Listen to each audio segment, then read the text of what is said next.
नमस्कार मंडळी. तर श्रावण महिना सुरू झालेला आहे आणि श्रावण महिन्यात की नाही आमच्याकडे कोकणात एक पद्धत आहे.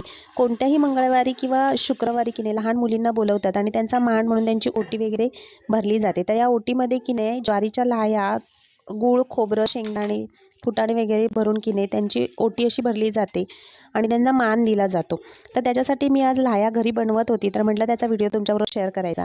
तर बघा, इथे सगळ्यात पहिले मी ज्वारी स्वच्छ निवडून की नाही स्वच्छ धुवून घेतलेली आहे आणि एक मिनिटभर एका गरम पाण्यामध्ये उकळत्या पाण्यात ती टाकून घेतली, निथळून घेतली स्वच्छ कपड्यावरती पुसून झाल्यानंतर एक कुकर मी गरम करून घेतलेला आहे. ह्याच्यामध्ये तेल वगैरे काहीच टाकायचं नाही, फक्त एक मिनिटभर कुकर मस्त कडकडीत गरम करून घ्यायचा. त्याच्यानंतर सगळी ज्वारी जी आहे ती त्याच्यामध्ये घालायची आणि छान परतवून घ्यायची चमच्याने.